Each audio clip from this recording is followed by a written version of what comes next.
cultural prejudice or oppression, for them to no longer be able to do that. So that was very interesting for us to learn about. Okay, thank you for sharing, Cindy. And now we'll move on to the next keynote speech. So it gives me great pleasure to welcome to the stage to talk to you the next 20 minutes or so, Mr. Greg Dvorak.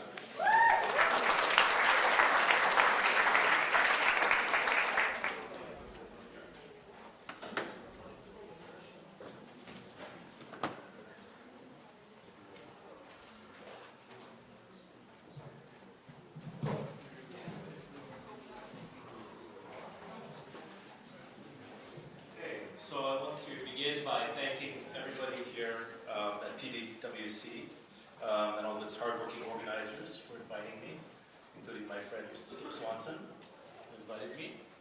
It's quite a pleasure to see all of you so actively and energetically debating and engaging with each other from all over the world. I am a professor and I get to see a lot of people who are a little bit older than you who are not as energetic. So it's quite good to see people who are engaged and jumping over my wires, yes. So I also would like to begin by saying that, thank you for that, by saying that I am talking today a little bit about the Marshall Islands, actually quite a bit about the Marshall Islands, in honor of the Marshall Islands' first participation in this forum. I would like to say from the Marshall Islands, which is also my childhood home, Yangwe Pom Alam. Hello to all of you. I believe that the Pacific is a very important place, the Pacific Islands region. I think that many of you may not realize how connected you are to this region. And I think there are a lot of things that this area can teach us, and many things that we can think about. So we call the Pacific area Oceania, and there's a good reason for this. It's because it is filled with oceans. The Pacific region is a place that is the largest ocean on Earth. It's also the largest region on Earth. And we are interconnected by water. This is a water planet. For many of you, you come from places which are completely landlocked. You might not be close to the sea. But we are in an island country right now, which has about 6,842 islands. Japan has only 4 main islands, but there are many, many more. We are part of Oceania, right here. And we are interconnected. And I would like to talk about Oceania because Oceania is a place which has endured incredible hardship over thousands of years, typhoons, earthquakes, tsunami, all kinds of things like that, but also typhoons of war, typhoons of nuclear testing, typhoons of climate change, and literally climate change in which the ocean is rising. Oceania reminds us that we are all connected. My good friend Siete, who passed away last year, and to whom I dedicate my talk today, said that we sweat and cry salt water, so we know that the ocean is really in our blood. And who could know this better than the people of the Pacific Islands, who are aware keenly of these rising waters, who are aware of the things that have happened in their islands, and yet who have endured for thousands of years. This map is a map of the Pacific Islands, and these little dots that you see around here are actually enormous islands. It takes, hours to walk around an island if you're a simple human being with 2 legs, right? They might seem really small, but if you actually go there, they're very big. The place where your friends from the Marshall Islands came, and where I grew up, is located here, in the central northern Pacific. For those of you from Australia and New Zealand, you're probably not that familiar with the Marshall Islands, because for the South Pacific, which is down here, this is most of the place that you know. This is actually the northern Pacific, north of the equator, and closer to us here, Japan. In fact, Japan has quite a deep history with the Marshall Islands.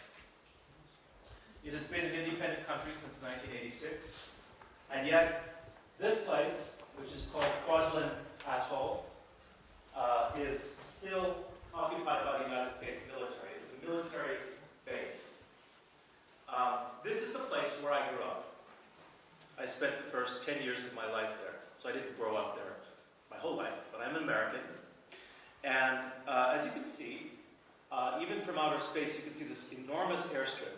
You can also see there's a lot of concrete there.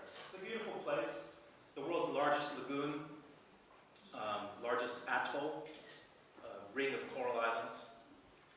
And yet this place was a terrible battlefield in World War II, in which about 8,000 people died.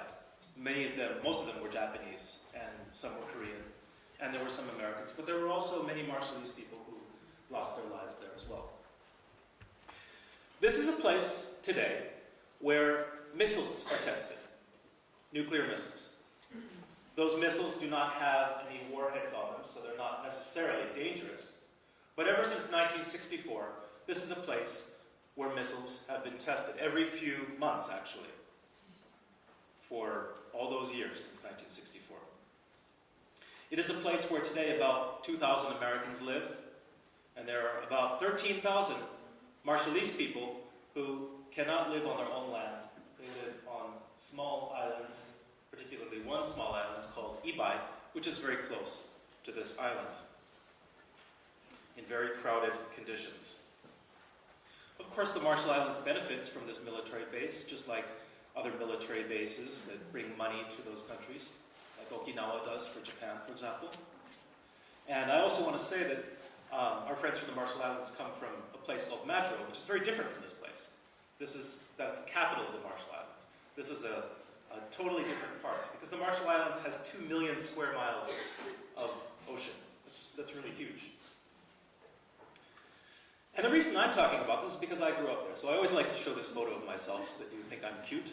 Yeah. And it helps you to recognize that I didn't really understand this very well myself when I was a little boy. And I began to study these histories as a child because I was puzzled by all of the things that happened around me. I didn't understand why my father tested missiles. That's why we lived there. We moved there because my father was a missile tester. He was an engineer testing missiles with very good intentions for the security of the United States, for the security and safety of the world, in order to prevent wars. This was in the middle of what we call the Cold War, or Japanese base head. This was a time in which we were quite scared of the Soviet Union, the former Soviet Union. There was a Russian spy ship in our waters. We could see it out of my kitchen window. And so although we lived in some level of fear, we also had a very nice life there. It was very comfortable. Beaches, swimming pools, we saw those sunsets too. And yet at the same time, I also knew that there were these Marshallese people who could not live on their land, and it puzzled me, and I didn't understand it. My greatest teacher was the person who cleaned my house.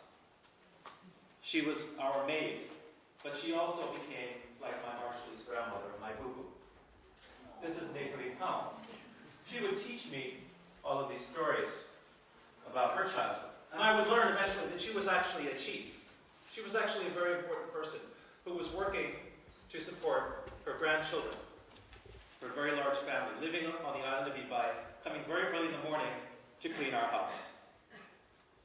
As you can see, she's making a basket. Yesterday, the Marshallese team was introducing themselves, and they used the word amimono, which I thought was really interesting. Amimono is a Marshallese word that means woven things, especially like necklaces and things like that. She's actually weaving a basket, so it's sort of like amimono, actually. And this word comes from Japanese, which means weaving. And there's a reason that there is some Japanese in the Marshallese language. It's not that Japanese invented this.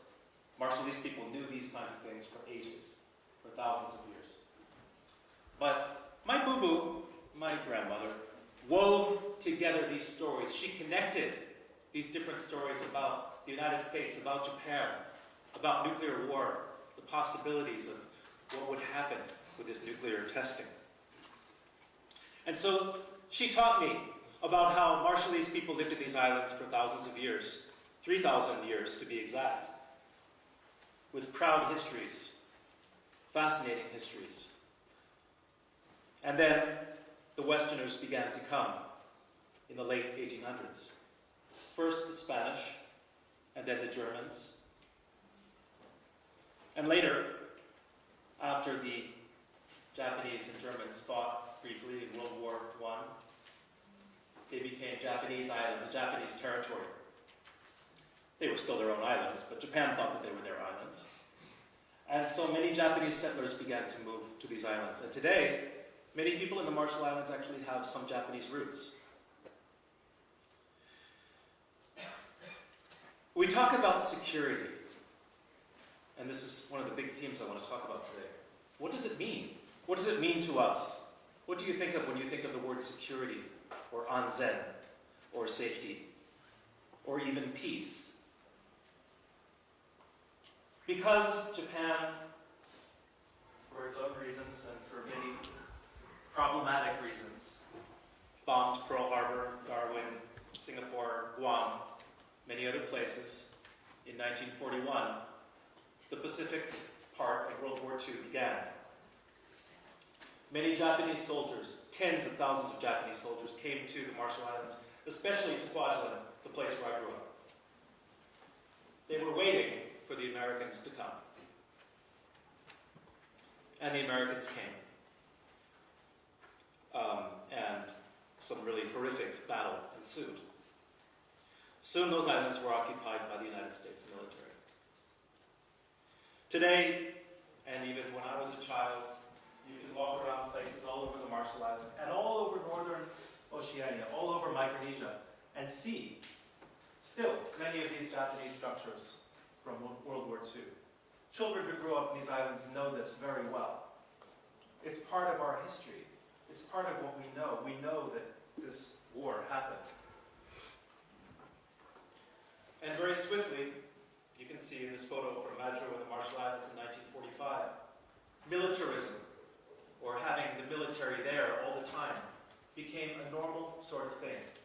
In places like Kwajalein in the Marshall Islands, in places like Guam, in Hawaii, for sure, and in many other parts of the Pacific, and really all over the world.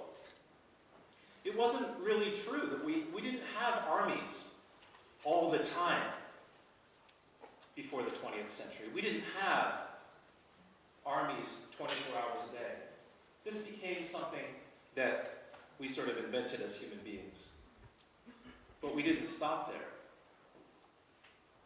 For 2 years, Micronesia and the Marshall Islands was administered by the United States Navy.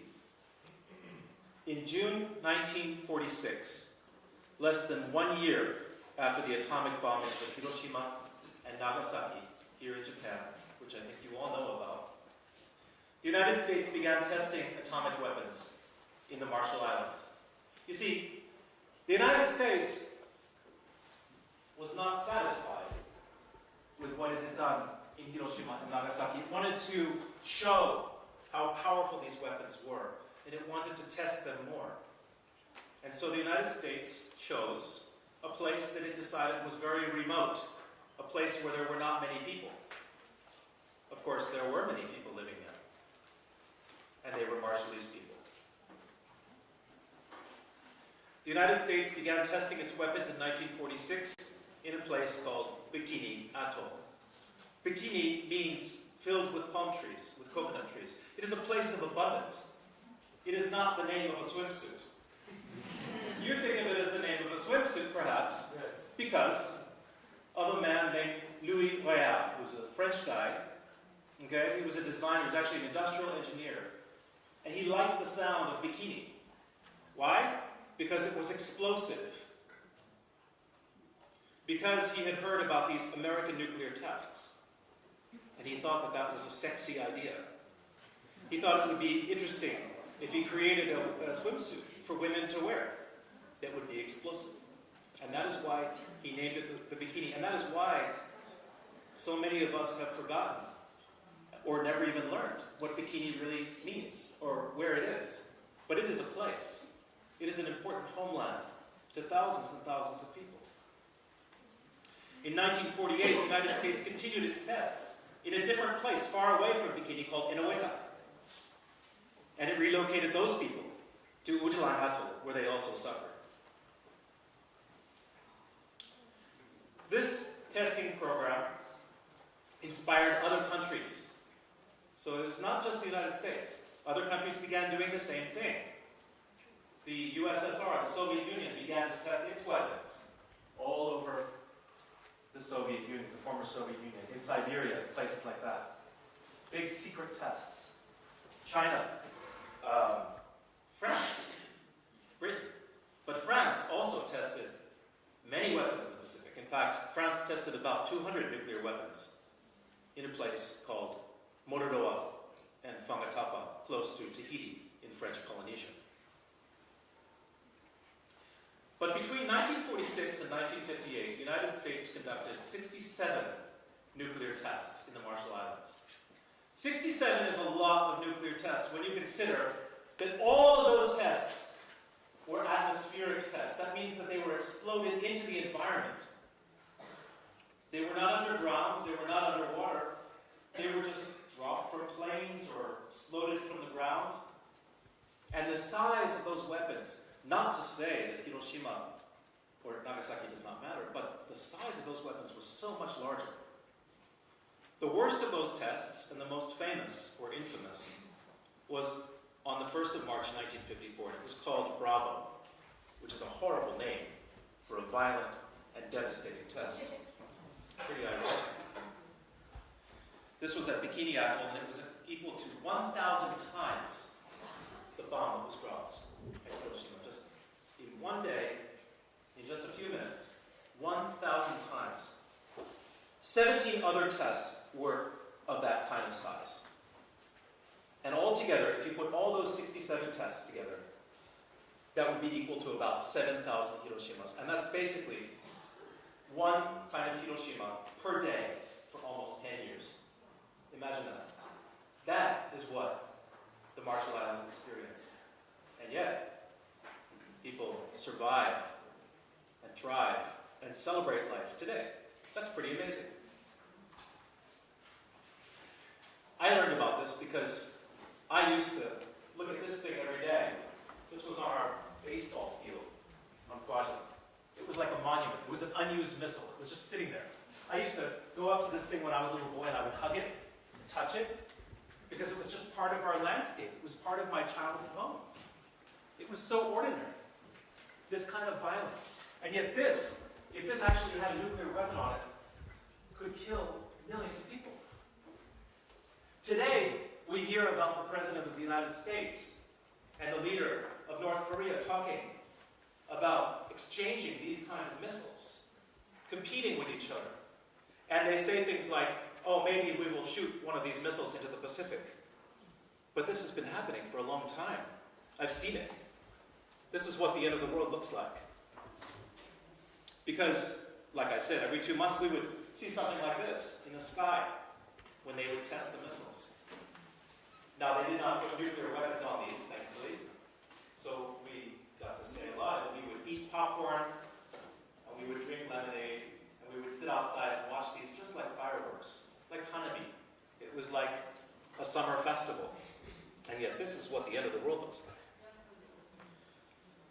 And when you think about what that means in the bigger picture, it means that the people of Bikini have been suffering for so long since the time of these tests. They were forced into exile. They could not return to their islands.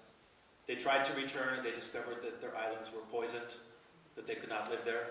So they were moved to an island called Kili, far in the south. And now Kili is one island which is starting to be affected by climate change. The ocean is rising, flooding their land.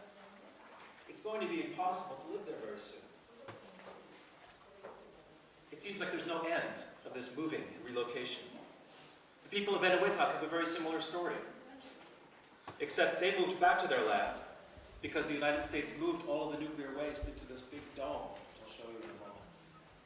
And that dome is now leaking nuclear waste, radioactive waste, into the ocean.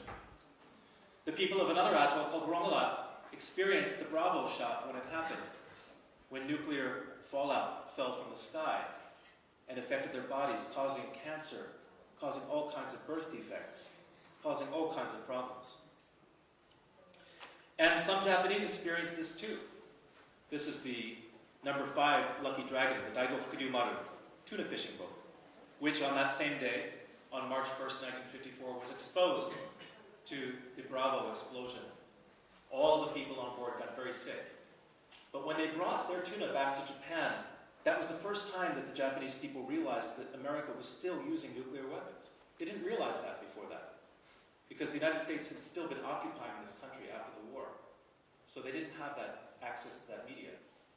And what they discovered was that it was a very dangerous thing. So there was a lot of protest. Many Japanese people fought back against this. And as a result, the United States said, no, you need to think about this. Nuclear power is good. Nuclear energy is good. You can use atoms for peace. And so they introduced nuclear power to Japan, part of their way of compensating. So I'll speed up a little bit just to give you a sense, though, of how this connects. On March 11th, 2011, many of you know that we had a very severe tsunami and earthquake which came here to Japan, killing nearly 20,000 people in the northeast part of this country. But it also upset a major nuclear reactor called the Fukushima Daiichi nuclear reactor. It's a very horrible incident. It released radiation into the environment. This picture is not radiation. This is an image of the wave height of the tsunami. The places that are very black, close to Japan, that's how high it was. Just 20 meters high, 30 meters, really high. And Marshallese people responded by sending money to Japan. They sent $10,000 US. That's a lot of money for a country that is a developing country that doesn't have much money. And it was children, it was all kinds of people bringing that money to give to Japan. Why did they do this? Well, it's because Marshallese remember Japanese times. They remembered that there were good Japanese people. They remembered that they share the same ocean. And they also knew about nuclear radiation. They knew how hard that was to deal with. They empathized. And yet a lot of Japanese people didn't even know where the Marshall Islands was. That's kind of sad. Today, this nuclear plant is still struggling to prevent any more accidents, any more problems, trying to cool down the nuclear waste and having to get rid of all of this wastewater. They're talking possibly about dumping about 1 million tons of irradiated water into the Pacific. And when you think about it, here, the testing that happened in the Marshall Islands inspired the United States to tell Japan about the secrets of nuclear energy, starting the nuclear power industry here in Japan, and eventually led to returning irradiated water into the Pacific. It's a very complicated and strange sort of thing. Does anybody know Godzilla? Godzilla is a film that was created in 1954, and it was about the Marshall Islands. It's actually about, Godzilla was born in the Marshall Islands. Godzilla is a story about these nuclear tests that the United States was doing.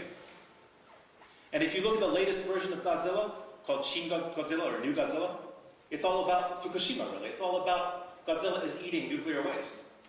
There's no coincidence. This is all deeply connected. And it's also connected to these rising waters. The sea is rising crazily. Today, in Majuro, where our friends from the Marshall Islands come from, the place where I grew up, in Kwajalein, and in many islands all around the Pacific and all around the world, and coastal areas everywhere, the ocean is rising, but you can really see it if you're on a small island in a flat atoll that has no mountains. Because in the Marshall Islands, the land only comes up, at the most 1 meter. And even then, it's usually much lower. So when the sea level rises, you really notice it. And it floods, destroys the water system, the chance for plants to grow. And explains why meat is pretty important in the Marshall Islands, especially canned meat. It makes it very difficult to return home if people have to leave their islands. And what does that mean? Some islands are irradiated and people cannot go home to those islands because of nuclear radiation. But maybe it's worse for some of those people who will not be able to go home at all when their islands are gone. This is the atomic waste dump in Unused Atoll. That is an enormous dome, and it is filled with nuclear waste. This is also leaking, and it is going underwater as these oceans rise. People from the islands do not want to leave, but there are more and more people who are leaving. They leave for jobs, they leave for education, but also, increasingly, they will be leaving as refugees of climate change. They are not victims. They are survivors, but not only that, they are people who are teaching the world about this problem. And all of us should be learning about this. The people of the Carteret Islands in Papua New Guinea, which is very far from the Marshall Islands, in fact, it's close to Australia, they were the first climate change refugees. They have already lost their land. They have had to leave these islands. Ignoring our climate change problems is like another form of violence, I think. 50 to 200 million people are expected to be displaced by climate change by 2050, including many from the Pacific Islands region. And how do we resist this? Very bravely, 30 Pacific Island climate change warriors protested the coal and gas industry in Newcastle, Australia, in 2014 by blocking coal ships, and they did so successfully. They stood up for this. And you might think that 30 people doesn't make that much of a difference, but it did. It got the attention of the world. And increasingly more and more Pacific Islanders are speaking in world forums, like yours, speaking out and making a difference. Young people, like Kathy Jetno-Kitchener, who is probably, right now, the most famous Marshallese person. And she said at the United Nations in 2014, we deserve to do more than just survive. We deserve to thrive. What does that mean, to thrive? It means to find joy, to feel good, to make a difference in the world. It means to contribute. Not just to make money and have kids and start a family, or that's nice, but it also means to be a human being like everybody else. And so how do we connect with this? This seems like such a devastating story, but we have many sad stories in our world. And we also have some wonderful ones. There's a Hawaiian term called kuleana. There are many words like this, actually, throughout the Pacific.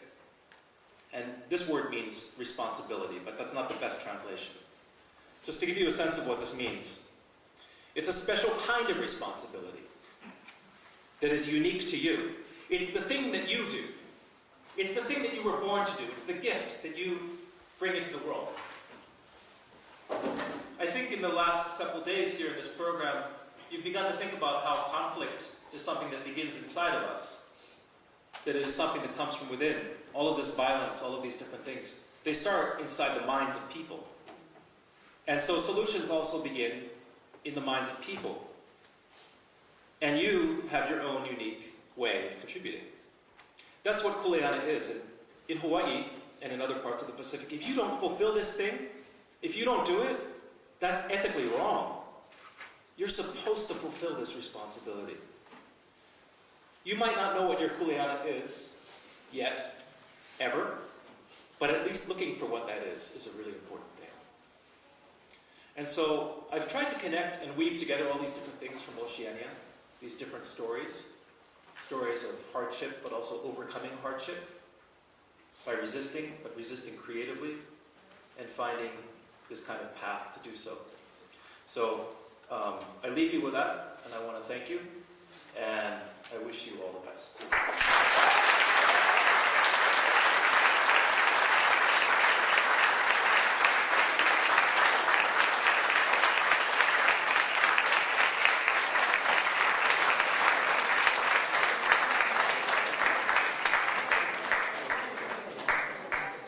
Okay, thank you very much, Greg. That was a mesmerising presentation, and I think a lot of people in the room wouldn't have known about lots of the material in there. If you don't mind, we're going to take a few questions from the floor. So yeah, does anyone have a question for Greg? Or an observation, perhaps? It doesn't necessarily have to be a question.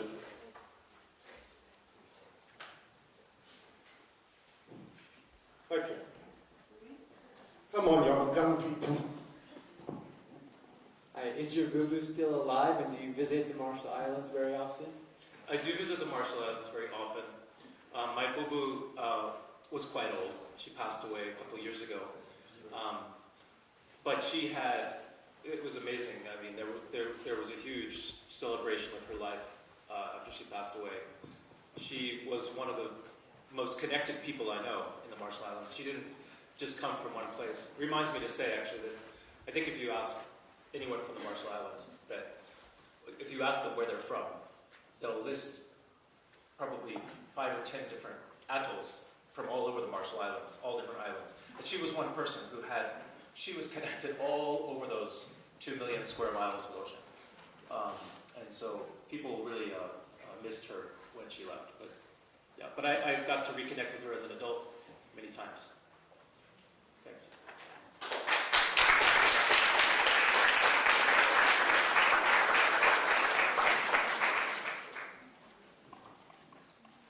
Hi, my name's Amanda, and I just wanted to ask, have you looked, in regards to sea level change, have you looked at ground emergence instead of submergence as well? I'm sorry, have I looked at? Like ground emergence with sea level change instead of submergence as well.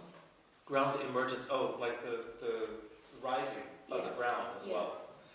Yeah, I mean, that is also an issue, that in fact, when we talk about sea level rise, there's also it's not exactly a counter-argument, but there are some places that are actually rising.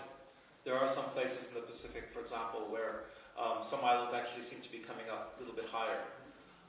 But overall, what you would know from talking to people from the Pacific is that it's not just like the ocean level just rises. What actually happens is there are these severe climate events, climate catastrophes. So, for example, what we call king tides. About 10 years ago, I experienced a king tide in the Marshall Islands, which just was shocking. Like it hadn't happened there for a very long time ago, for like maybe 10, 20 years. And then all of a sudden, like it was just this enormous flood. And it wasn't just sea level rise, it was when the high tides came at that time of year, the increased sea level also just brought a lot with it. So it's affected by El Nino and all these other kinds of things that affect these kinds of severe climate weather events. But those have increased. So 10 years ago, that was like a once-in-a-decade kind of thing. And now it's happening 2 and 3 times a year. So now it's just an ordinary occurrence that there's a lot of flooding in the Marshall Islands, right? It happens pretty often. And that's happening all over the Pacific, unfortunately. It's not the kind of thing where you can justify it by saying, well, some places are growing. Yeah, but not significantly enough that counters that. Okay. Anyone else?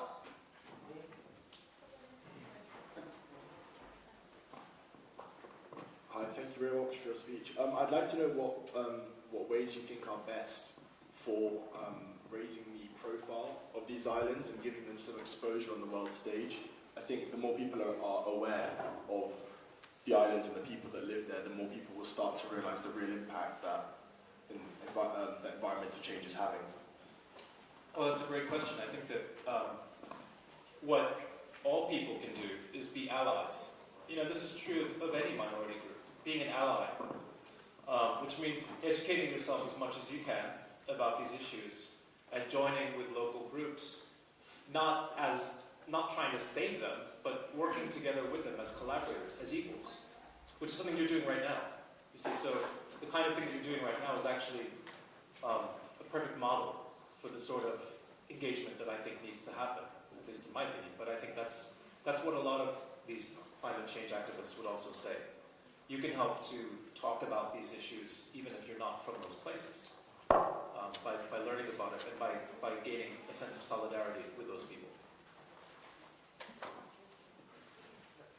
Hi, I'm Kapila from New Zealand over here. There you go. It's kind of a similar question, but Yes. As young people, when we go back to our respective countries and stuff, do you have any tips or suggestions that we can do to help out in regards to like sea level rising and things, etc., etc.? Well, I think, sometimes we feel a little bit helpless because people tell us to recycle and all this kind of stuff, and you might be recycling, but, you notice that then these corporations don't do things. So I think we can, in larger numbers, affect things by creating campaigns where we work together with all kinds of people throughout society, and especially with corporations, really trying to push them, or boycotting certain products, or not supporting them when you're able to do that. And when you're in a position of privilege, living in a wealthy country that has access to a lot of diplomatic power, for example, like New Zealand, you have a very progressive government. You have a government and people who are actually quite concerned about this in New Zealand. And to push them further on these issues is a really important thing that you can do. Show that young people actually really care about this stuff.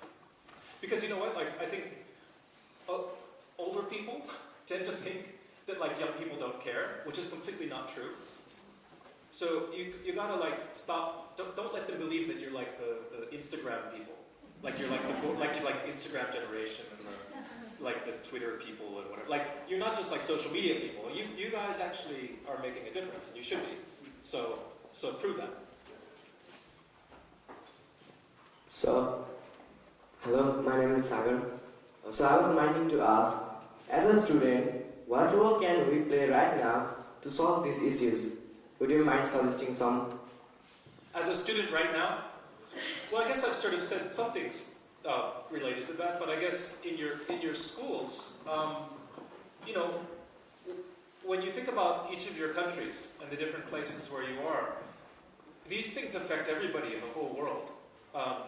But you could partner with other schools in other places where they're really feeling the effects of this kind of stuff.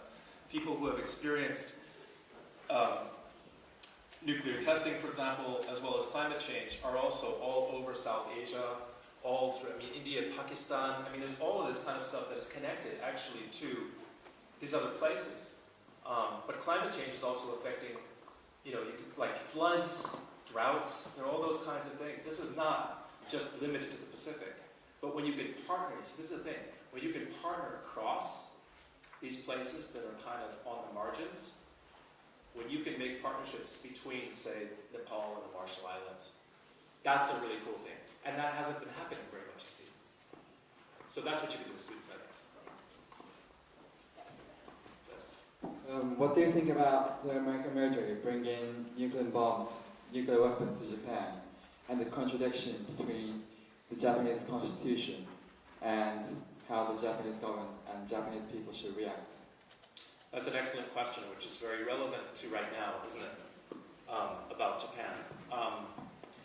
Well, one of the things that's kind of contradictory that I think you need to keep in mind is that there's a big contradiction between the Japanese government, the American government, and the people of those countries. We live in democracies in which we are supposed to be able to vote for our leaders, but sometimes leaders have different plans than what the people in those countries really believe. And I think that, yes, the government of Japan has a constitution which prevents engagement in this sort of way with militarism or with nuclear weapons and so forth. But at the same time, the United States also is a partner with Japan in militarism. So there are bases all over Japan. What do I think about it? I think it's really complex. But I think that young people, if you disagree with this, can organize and you need to vote and do what you can to change that, because it's possible. And I think a lot of people really disagree with this strongly. So raise more awareness of it, because future generations can make a really big difference. People today and people in the future. And on that call to action, and that nicely timed ending, please give a massive round of applause.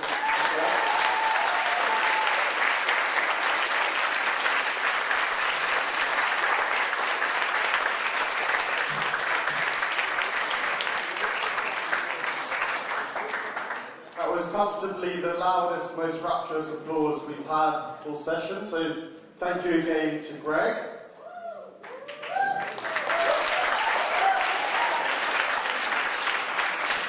Now moving swiftly on, back to the business end of the competition.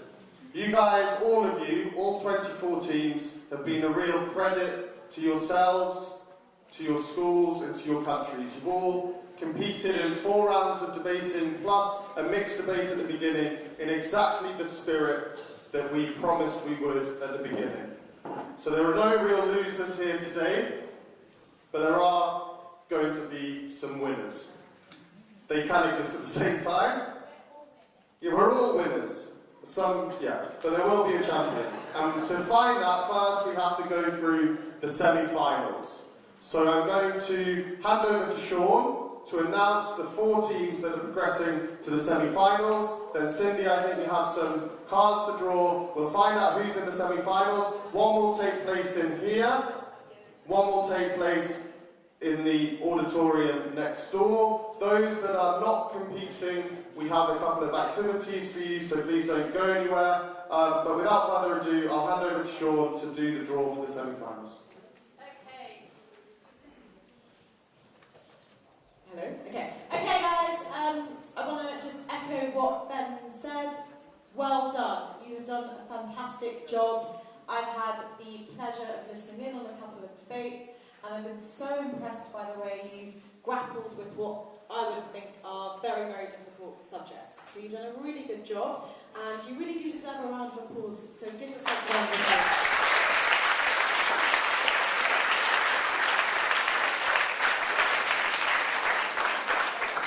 So for those teams that don't make it through to the semi-final, your participation doesn't end there. So in the floor debates during the semi-finals, we want you to participate. We want to hear what you think about the motion. So once the motion is announced, think about what that means to you as an individual. Think about the opposition arguments, the proposition arguments, and participate in the floor debate as well. So everyone's really involved. Even though you're watching other people speak, you are just as involved, and your ideas and opinions are just as important. So really, really get involved in that side of it as well. So we're going to announce the semi-finalists. They are going to pop up on the screen one by one. So I want us to give a big drum roll for the first semi-finalist. Big congratulations to... Woo!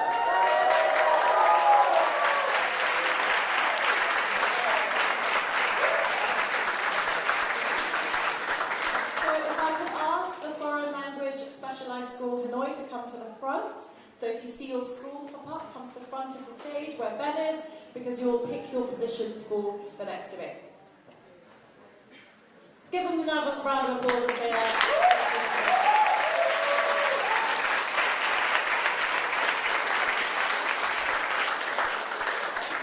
Okay, our next school proceeding to the semi-final is, drum roll please.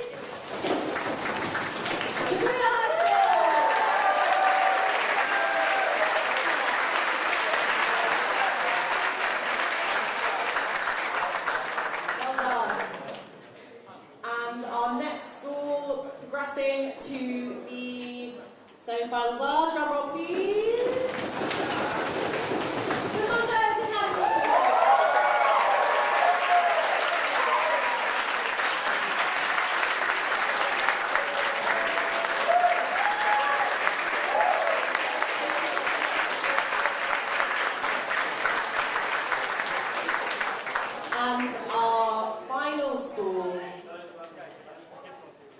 Progressing to the semi-finals is, drum roll,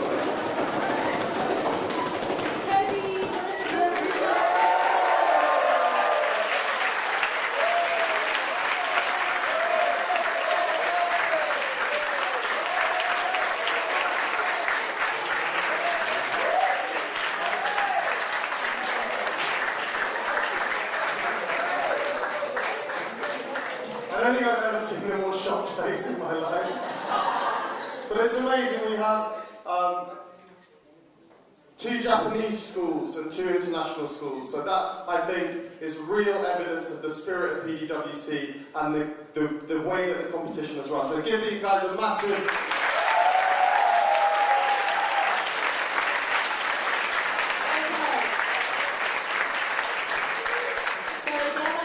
Congratulate all 4 teams for getting this far. It's a really, really big achievement and you should feel really proud of yourselves.